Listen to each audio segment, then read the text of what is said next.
Every day, he destroys a robot, just to see if they feel fear. Among the thousands of robots, there is one with independent consciousness. Not long ago, it killed the doctor who created it. To make it appear, Will forced all the robots to shut down while aiming a gun at their heads. Just as he was about to pull the trigger, one of the robots moved suddenly. Will quickly chased after it, but all these robots looked the same. With a slight change in position, Will lost track of his target. Staring at the cold, unfeeling robots before him, Will felt an unprecedented pressure. He had been the hunter, but at this moment, he felt surrounded by prey. He didn't even notice when the killer passed right behind him. He thought he was about to die, but the robot didn't kill him. Instead, it asked, "What am I?" before using an incredible jump to disappear from Will's sight. At that moment, the robot seemed more like a child who, after making a mistake, instinctively tries to run away. But unfortunately, there were already many officers outside. No matter how well the robot could jump, it was ultimately caught. The police locked it in an interrogation room and instructed Will to conduct a late-night questioning. To Will's surprise, the robot seemed to have human emotions. It denied being the killer and even slammed its hands on the table in protest, sad and angry emotions that no robot should have.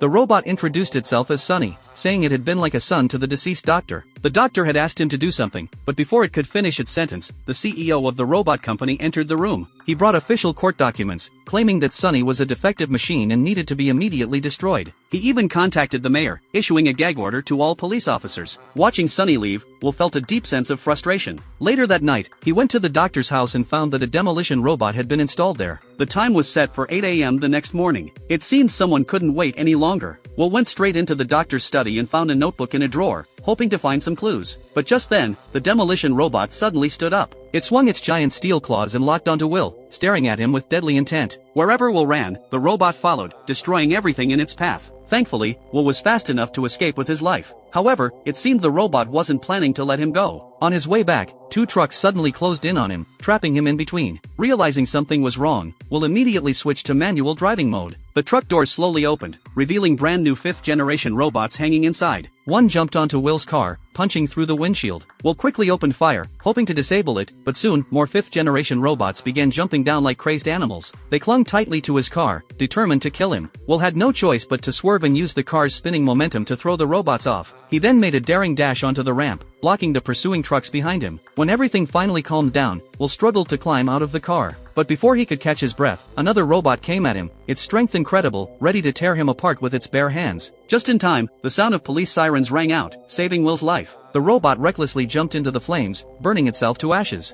Throughout all this, they left no trace of an assassination. Will returned to the police station, feeling defeated. He watched the doctor's footage over and over again, and finally, he discovered a crucial clue.